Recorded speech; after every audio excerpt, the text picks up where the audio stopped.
weiter.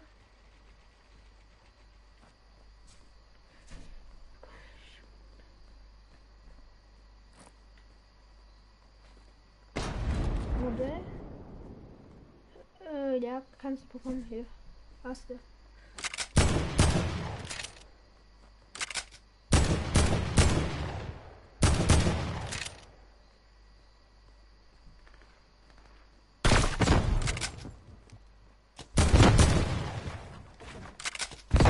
Oder ich hab keine mehr.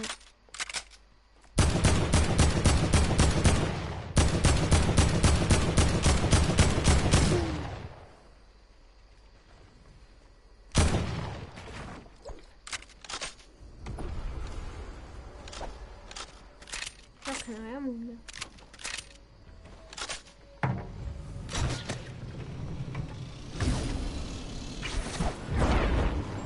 Der hat nur 50 der. Was ist das für ein Scheiß?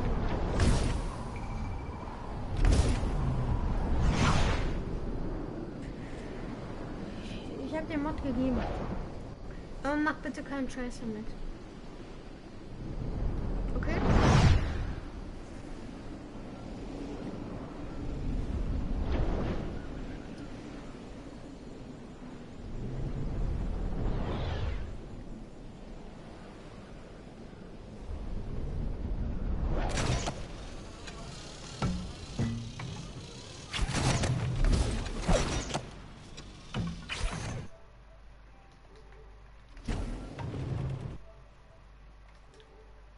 Kein Ding. Aber mach bitte keinen Scheiß.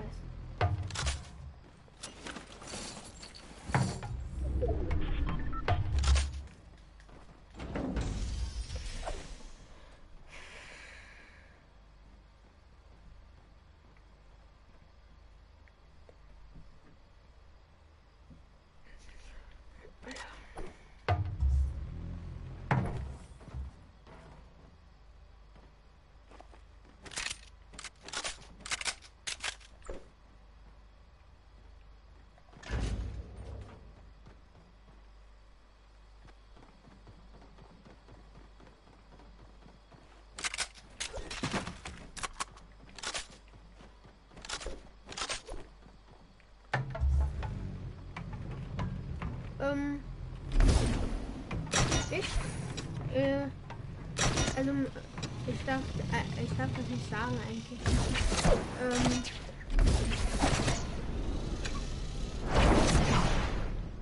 Meine Mutter hat gesagt, ich darf das nicht sagen.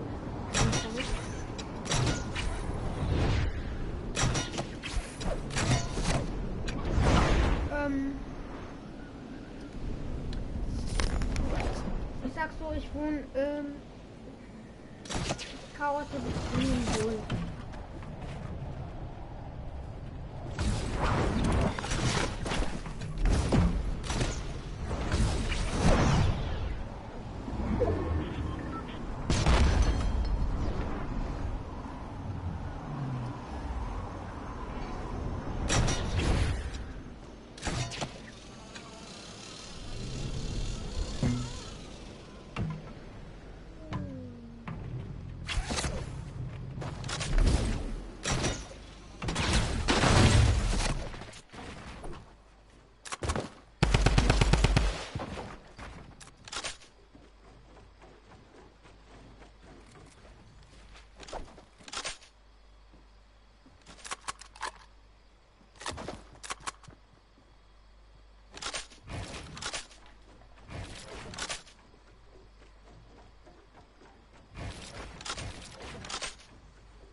Nichts machen, keine Metz.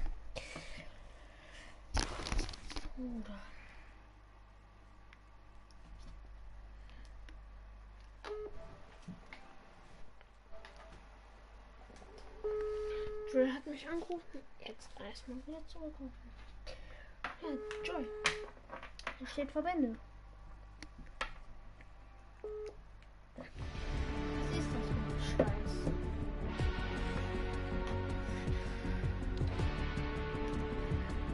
Warte mal. Ich gehe schon mal in die Runde, aber ich brauche jetzt mal.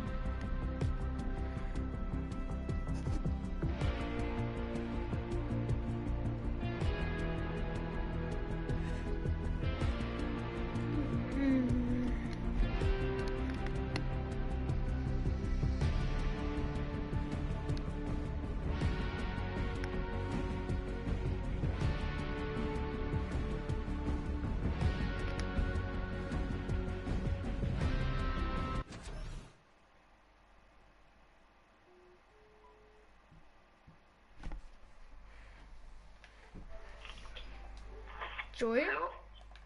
Ja? So geht's. Über Dings geht's, über WhatsApp nicht. Hi. Du hast mich ja... Ist dieser Jojo McDonalds noch im Stream? Ja. Ah. Wieso? Hast du Mod gegeben auf Ehrenbruderbasis? Na klar. Der hat gefragt, ich habe ihm gegeben. Ah. Der hat geschrieben, hey Max, wo wohnst du? Hm? Selber nicht böse, ja? Du wurdest fast geprankt, Digga, das war ich, du Alter. Ich war das, das war ein Zettel. Du Alter. Hast dir deine Ehre anders genommen? Okay, das werde ich hier zurücknehmen. Nee, oder? Doch, das werde ich machen. Warum? Was? Warum? Ich nehme dir deine Ehre. Nein, ich wollte nur so mal ein bisschen gucken, ob du sagst, wo du wohnst. Das soll er nicht sagen. Und ja, ich sag's eigentlich auch nicht. Du hast einfach nicht gerafft, ey. Was? Ich hab geschrieben, ja, wie geht's deinem Bruder Jan? Das juckt niemand. Du hast das einfach nicht gerafft. Nein, es könnte ja sein, dass das so ein Freund von dir wäre aus dem Handball. Weißt du? Achso. Ja. Egal. Okay. Dann denke ich, morgen zocken wir um 18 Uhr, 18:30 Uhr. Bist dann wieder daheim? Ja, Digga, hier hast du keinen Empfang im Funkloch. Wo bist du denn? Nochmal. Ja, in der Nähe, so in Ingenheim. Ingenheim? Wo ist das denn? An der Mosel irgendwo, keine Ahnung. Unten bei dir? Was? Unten bei dir. Ja, so in der Nähe bei Wittlich. Bei Wittlich? Wir fahren morgen früh wieder um 11 Uhr. Was machst du heute Abend noch so? Ich war grad scheißen, das hätte scheiße. Ich hätte nicht. Dann Tennis. Und ja, wir haben jetzt Nachwuchs bekommen bei den Kaninchen. 9 Stück. Auf Krampf. Alter, Aua. auf Krampf. Und jetzt haben wir 11 Stück. Und ja, ich muss jetzt noch duschen gehen. Hast ja noch Ich bin, glaube ich, um 9:30 hoch aufs Zimmer gegangen. Da ist jetzt bis jetzt auf dem Klo, Alter. Ein Arsch, der tut weh, das willst du gar nicht wissen. Ja, ich hatte heute so einen Moment, da hat mein Unterkiefer so weh getan. Der Zügel ist frisch verpackt. Hast du auch irgendeinen Stand? Nö. Muss sehen, Mann. Und wenn ich auf Leiten drücke, geht das vielleicht nach 20 Sekunden zurück. Muss auch nochmal einstellen, gell? Weiß nicht wie. Komm einfach vorbei.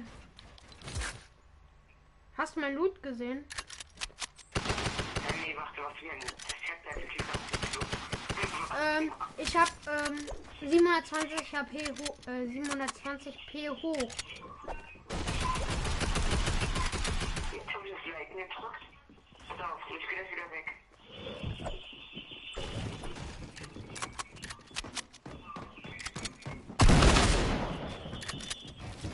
Das macht so nichts.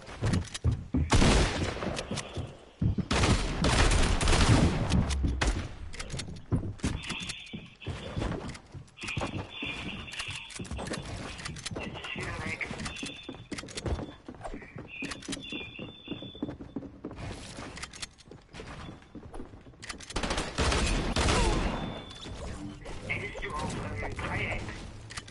Nee, ich hätte auf Kreis.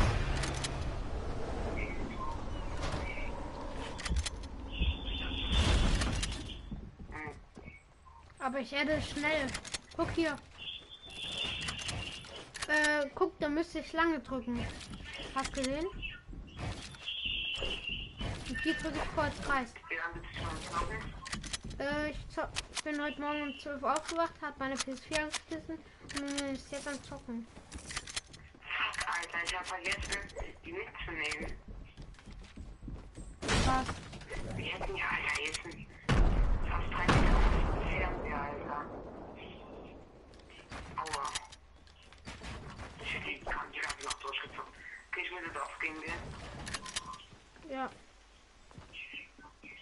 Ja, okay, ich war noch ein bisschen Werbung. Ja, danke. Tschüss. Tschüss, bis morgen. Ja, bis morgen schaffe ich dann so. Adrian? Adrian? Können wir morgen?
Schau mal WhatsApp.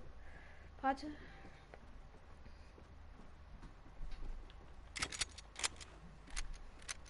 Foto. Oh, man sieht's.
Ehre, Joey.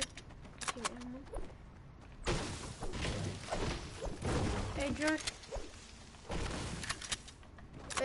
Ich wette, morgen hast du die 100 Abonnenten. Ich verspreche es dir. Ich gebe dir 10 Abos gleich, okay? Dann hast du morgen die 100 Abos gleich.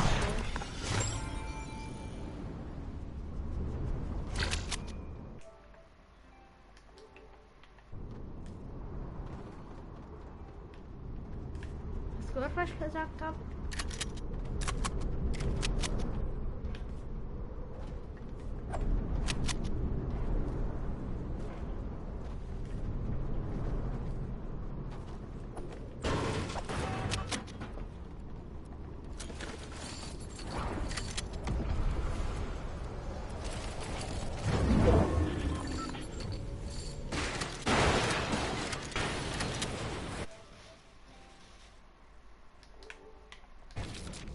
Block dafür. Und wenn es nicht passiert, dann gebe ich dir 20er. Okay?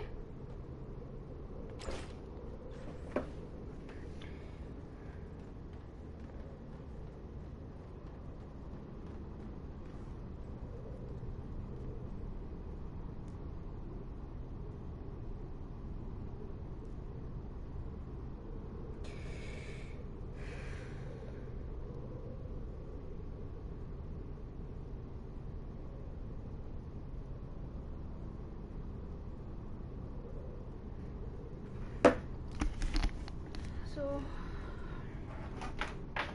So. 2-0.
Das war's vom Livestream. Danke, dass ihr eingeschaltet habt. Ach nee, Joey, du guckst mir noch zu, dann spiele ich weiter. Und jetzt mache ich aber das. Ja. Egal. Du weißt was. Hab ich dir geschrieben.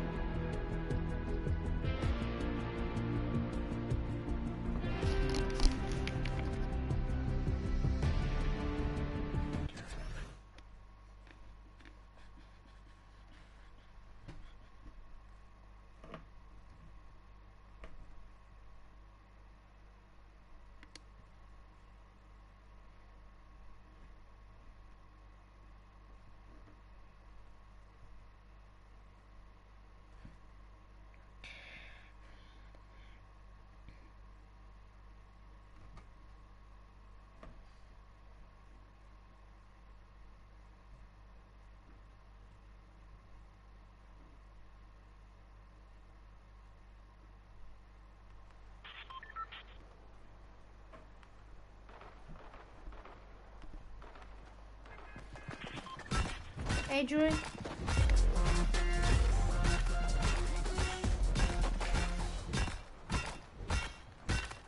Guck mal auf deine Abozahl.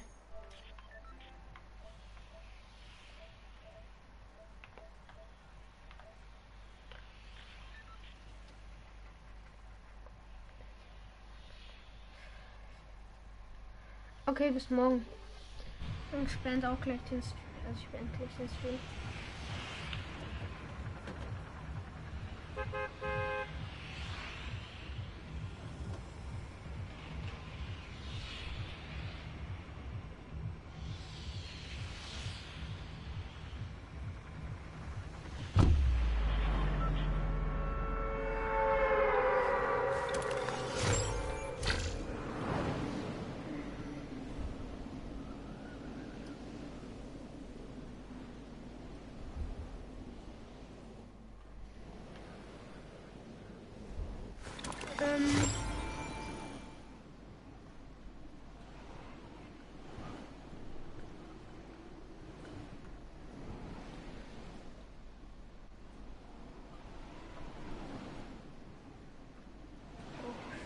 Durch. Warte, so. Jetzt spiele ich einfach die Runde.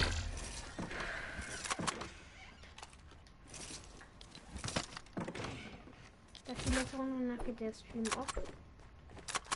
Wir haben gerade 23:33. Ich hab keinen Bock mehr, Alter.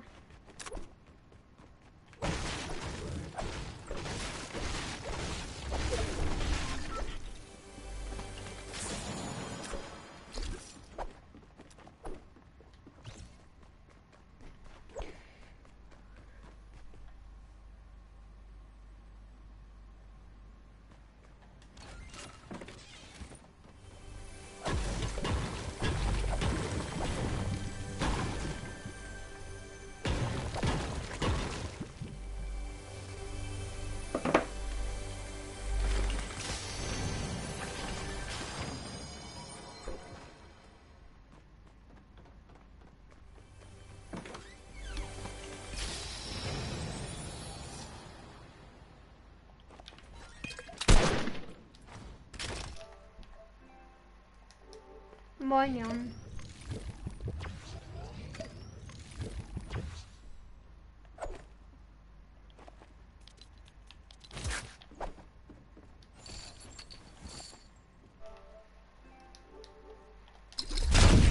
Jan?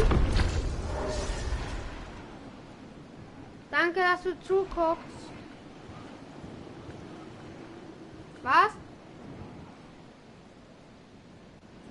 Danke. Ehre an dich.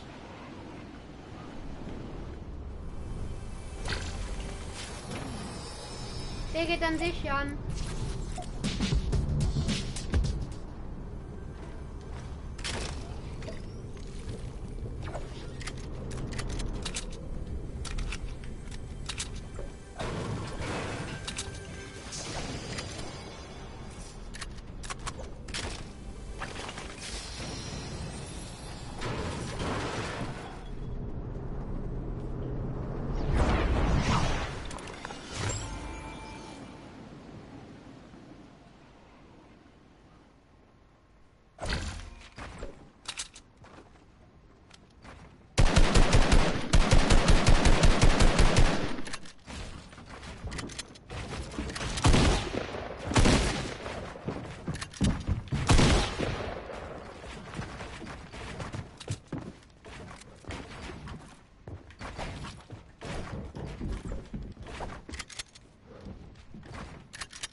Jan? Guckst du noch?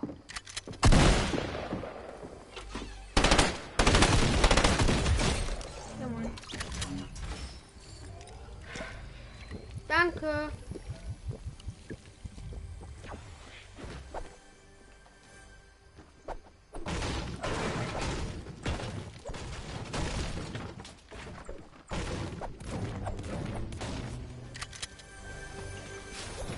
Jan, schreib noch mal was rein.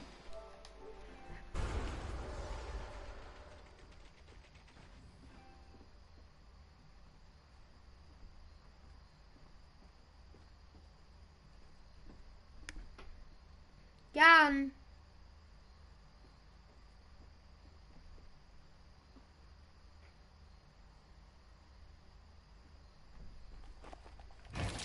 Jan.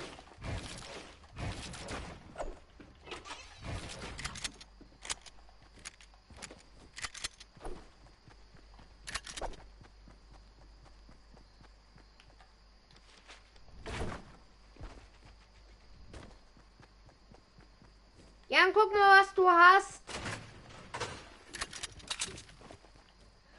Guck mal, was du hast. Moderator. Dass du mitentscheiden darfst, was passiert. Wie ein Vize-Anführer. Heißt zweiter Anführer. Vom Kanal. Vom Chat.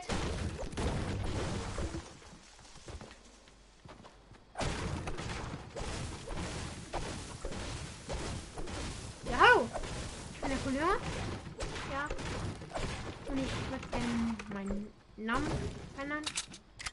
Ja.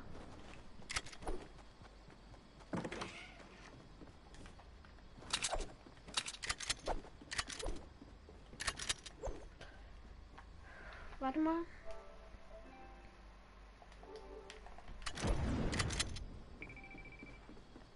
Enemy spawn.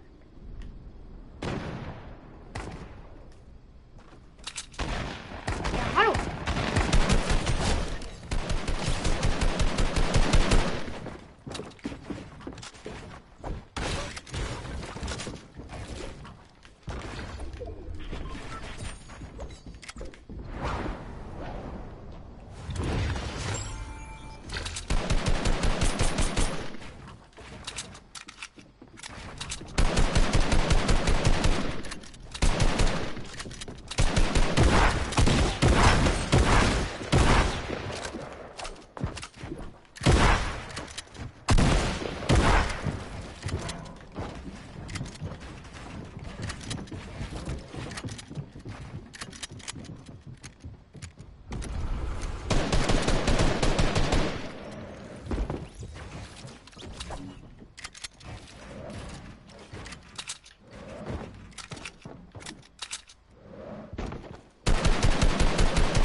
Ja, hallo. Ich bin der coole Junge. Und ich würde gerne meinen Namen verändern. Ja. Jan. Willst du WM sehen? Was? Ich zeig dir was, okay? Minispiel von Fortnite. Oh ja. Nee, ich guck lieber WM. The little, little marker down, the closest portion of the next safe zone. You know when you've made it in without having to check the minimap to see if you're past it or not. It's very, very important to know when you're safe and when you aren't. Absolutely, in duos So, especially. okay, Jan? Your duo's still alive, you're dead. You got to do things like that. Help, give them the best chance possible. Nico hits the ceiling above and actually drops a player right into his box. So basically gets a free elimination right there as the player was not expecting it. And with that, we'll actually move into our top 25.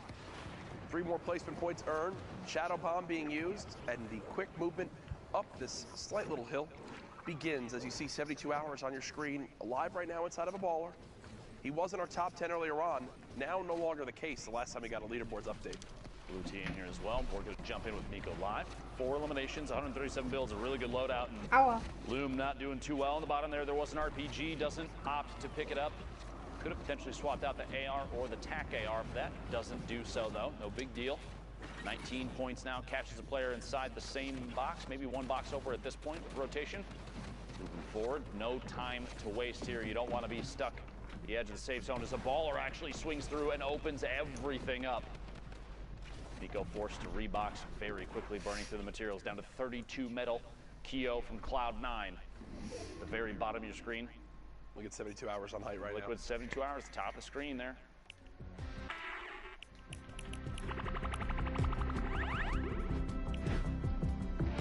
Achso, ich kann ja gar nicht hier gucken, schade. Ey, Jan! Ich wollte gerade über die Dings gucken.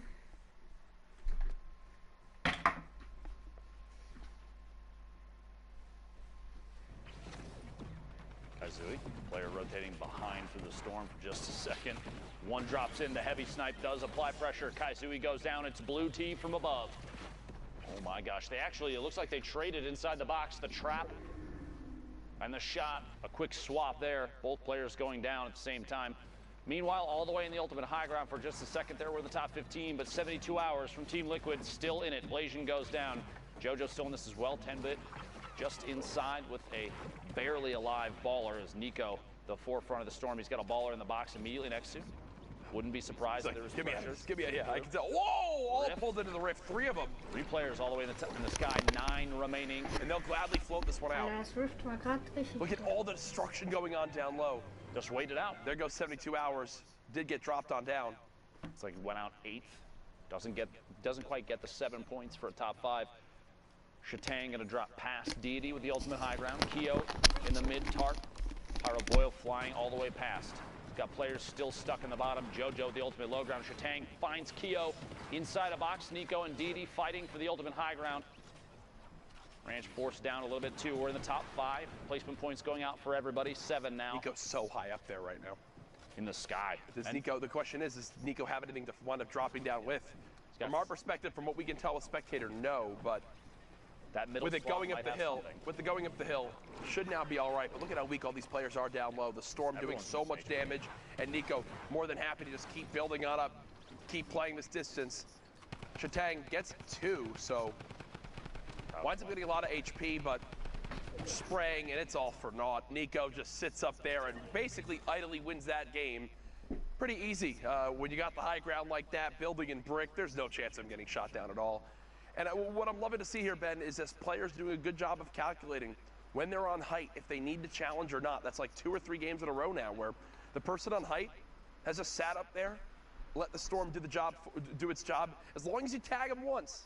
In the last 60 seconds, last 60 seconds. Crazy. Get a little tag on them, and then let the ultimate enemy, the zone, do its job for you.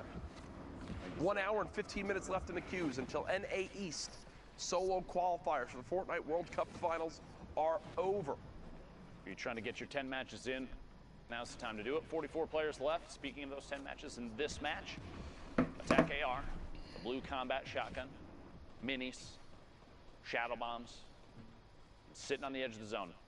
John, no need to apply too much pressure, doesn't have to move, just kind of wait it out. Take third-party shots, get those quick window edit resets and hold this one, watching through on that ramp, using the little holes in the brick structure underneath of his opponent. Start making a move here, goes for the window replace. It's the wall replace. It's not even challenged. Here we go. This player might not have audio. Yeah. I'm not sure what's happening. Yeah, that's just, again, when you're not just like in a 1-by-1, when there's more behind you, Sometimes he catch you off guard. As that's what happens right there. FaZe Dubs actually in this lobby, and you know. Didn't you say? Said FaZe you Dubs. go on records as saying FaZe Dubs is the best solo player in the world as of right now. Interesting. With the technically with the placings we've got, there has been no person more consistent currently. What's he had, like first, third, sixth, second, or something? Nope, no person more consistent. Okay, I have to ask. Have you not been watching Tim's stream? Consistently fall damage. That is true. Consistently bad. We're talking about consistency, yeah. Jack. Really, you're gonna? Yep. Sorry, Tim. I'm trying to defend you here, bud. It's all right. I'm sure he's really upset right now with his hand tats. Listen, he's tough, and you can't handle it. I can't wait to see Tim this week. I'm gonna give him a big hug. Right in the feed, picking up an Elam. Flo taking one out as well in the top 35. Zycoma and Baldy right next to each other here. A little back and forth. You see them both actually facing each other, and just quick edit resets for transparency on the walls. You're like, you good? You good? You gonna move? You good? You gonna make a move? I'm just gonna wait. You gonna move? I'm not going yet. You going? You game of chicken right now as Baldy keeps editing, looking for any opportunity to rain down fire from up above. Who gives into the pressure first? Right. Puts himself out in the open. Wondering if the rift gets used here or Baldy just says. He's high enough up, he doesn't necessarily have to, but I'm going to say because he's waiting here, I think you might be right. He's just looking back and taking shots, thinking, I'm just going to use the rift when it's time. There we go. There's a reason for it, too. One Elim looking for the second. Baldy, the storm right there, the swap, and falling down. I believe I heard it. He rifted. He did. Here's Dubs. It doesn't get much easier than that. The player with 17 HP gets cut down, and Dubs will go follow this up right away. Look for any materials possible. This baller trying to snake them all. Just a little bit. There you go.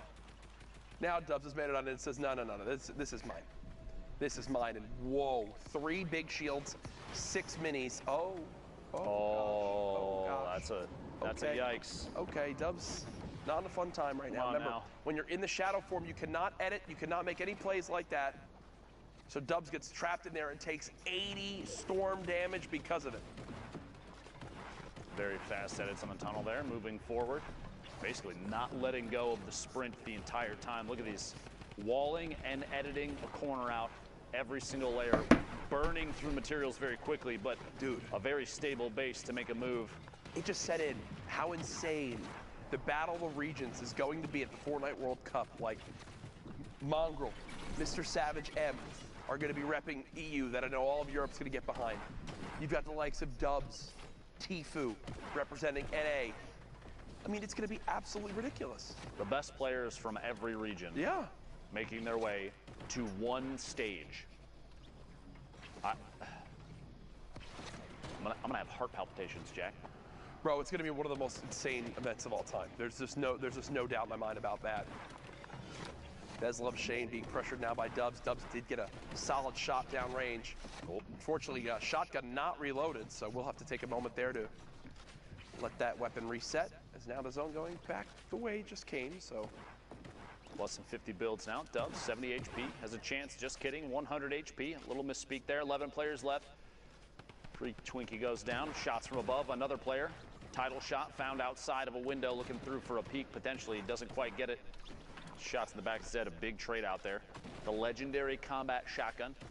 Oh, this movement is just forward. Dirty. Looking for the shot, doesn't quite go for it. FaZe Dubs ist ein Chances yet. richtig krasser Stash from Spieler. Tempo. In the feed, picking up another Elam. We're in the top 8 now. Dubs, quick edit. Takes out the top half, looking for shots through. A reset and rotation. Dubs, so fast. So blindingly fast. Yep. You want to try and keep up with anybody. Stinks from height again. This is literally like you're setting the tempo right here. Mm-hmm. Should have enough time to pop this big shield. Thankfully, the stink grenade bombardment has stopped. Remember, top 5 is the last placement points outside of winning the game, and just like that, Dubs has made it on into the top 5. Now up to 28 points. Still building out.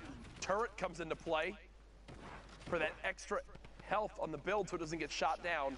And oh no, the build he was going to land on gets shot out. Trying to put pressure on, gets one. How about a second? Not going to happen. Baldy wins that fight. The challenge comes in from the high ground. Baldy so weak.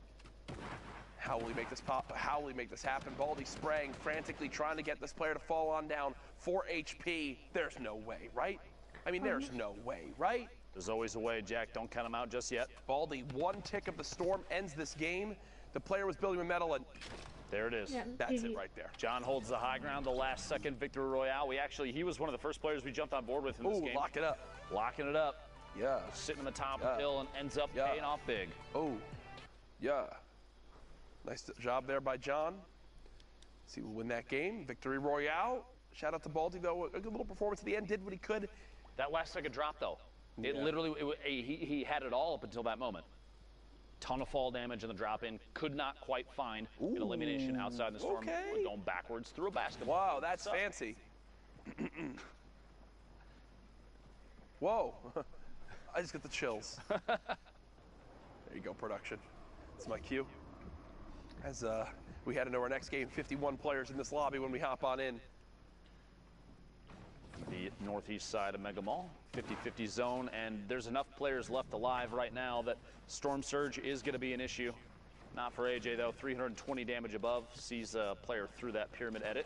Looks like they're going for the replace. He's just going to hold the turbo build above. Drops in, tries to catch him off guard. Not fast enough. The first time is fast enough. The second time, Mawax goes down to the trap. AJ inside his own box. Well played there. 2 slurps, 6 minis. Shields for days, movement for days, mats for days.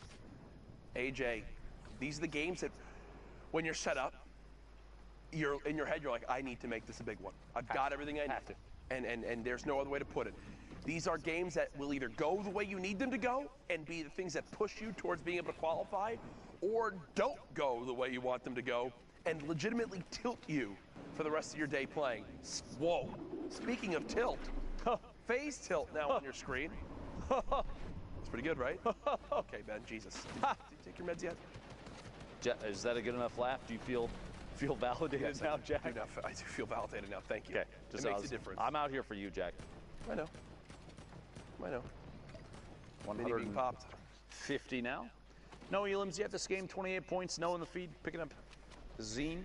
90 builds right now. And the ultimate weapon, the gray tactical shotgun in the inventory. Got to feel good about that one, right, Jack?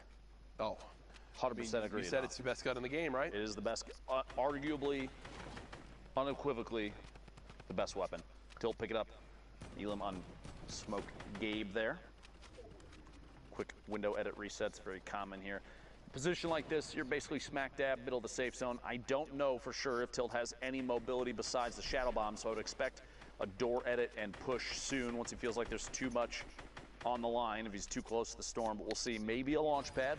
Yeah. If he's going to use it, it's got to be soon. You don't want to wait too long with that. This is when you're just like hoping someone like rips you to the sky out of nowhere or places a launch pad right next to you to let you have some sort of free movement. Middle on the middle of your screen for just a second. One of the common high placement players in solos. He's already qualified. Exactly. And yesterday finished atop our leaderboard, right? Tilt right now is actually below the damage threshold for the Storm Surge. And typically when Storm Surge pops up, it forces some people to play like maniacs. You got to do something crazy to make sure you don't take this damage. Tilt running on through. Still 43 below. Has to be going to put damage downrange. There's a nice little tag. Now above. Good stuff from him. As more players have started to drop. Is safe for the moment using both shadow bombs, Ben. Okay. Here on this rotation. And, you know, you might be like, oh, but that's all his movement then. I mean, isn't that bad? But you think about it. Right now you're at 34, top 34. You want those placement points. 100%. You've spent a lot of time in this game. You've got one elimination. And right now you're probably, what, every bit of 15 minutes, 17 minutes into this game? If you don't get placement points out of this, if you don't get at least 5 to 7 points off this one, it could really come back to haunt you as this day goes on. Tilt gets 1, now 4 spots away from being in the top 25. Remember, 3 points earned if you make it there. Okay, now 3 players need to go down before we look at the placement. Very top of the zone, Corey. Rogue Shark vying for high ground. Looks like Shark gets the ultimate high with ease and does place a trap down just in case anybody tries to challenge. Land on the same box. Opportunity to just take some shots. Looking up here. Back-to-back combat shots on that player. You can hear a ball underneath. I think Shark trying to be as cognizant of that as possible. There it is. Placement points going out for everybody. Shots on every player on the rotation in. If Shark can land even 1 or 2 solid hits, the combat shotgun, we've seen it be very lethal. Ranges like this, 18 points right now, and here we go, beaming player on the drop-in. A lot of shield damage, finds Frosted Spy in the air. No fall damage taken, 190 total now. Another player, back to back. The Vera goes down. Shark picking up the 4th elimination, almost to the top 15, and playing this very, very well. The only concern I really have at this point is materials are going to start getting low soon, especially if you're forced to double up on layers. When you're already having to build out from height that early on. You already mentioned it, 46 total builds left. How can Rogue Shark use them wisely? 15 players now remaining, so 2 more placement points earned for everyone that's still live in this lobby. Players continue to drop on out quick. Rogue Shark showing off just how good the combat shotgun is, whether players are flying from up above or running frantically down low. With that rift pulling up, I think it was 2 players. You think Rogue Shark's going to begin to peek on up and try to make sure no one can land on him? I think they just... There we go, one flying in. One. Jaith eliminated. Top 10. AJ does, however, take the high ground. Honestly, it looked like with ease, just getting the flint knock to ascend all the way to the top, challenging. Oh my gosh. A build off. What a shot. They're going for height right now between the 2 of them. Rogue Shark down to just 21 total builds. Has to reload this flint knock. And has to go for the play of his career. Knocks the 1 player down to the box. Shotgun comes through. Tyler's was not ready for that to happen, and Rogue Shark is rewarded with a ton of builds, but it's still AJ up top. Shark for sure has the ability to drop down. That flint knock could save him. You're concerned about what's in his inventory. He went for it! He went for it. Rogue Shark flint knocks to the high ground, knocks out AJ's build, and replaces it. He's got to reload this flint knock. Quick, drop it down! Did make it as well. Rogue Shark showing off how good the flint knock pistol is. One of the most versatile weapons in Fortnite Battle Royale history. We're now in our top 4. Rogue Shark continuing to be a hero from this high ground. Literally just plugging. There goes 2 more. Down. It's a 1v1. Night Seeker on the ultimate low ground. 29 builds. Some bandages if it comes to a heal off, which means Shark's going to have to apply pressure. Plus an RPG. That's CG. That's CG. In the outside of the storm. Unless there's a chance and a shot, there isn't. Night Seeker goes down. Shark, the flint knock, earns the high ground multiple times and the victory royale. Incredible stuff right there from Rogue Shark. A 9 elimination win. 19 points. Seeking Sundown. 19 points at this stage in the game. My goodness, that's absolutely insane. Yeah, he's pretty good at the game. Luckily, we'll be seeing him in New York City. Rogue Shark has...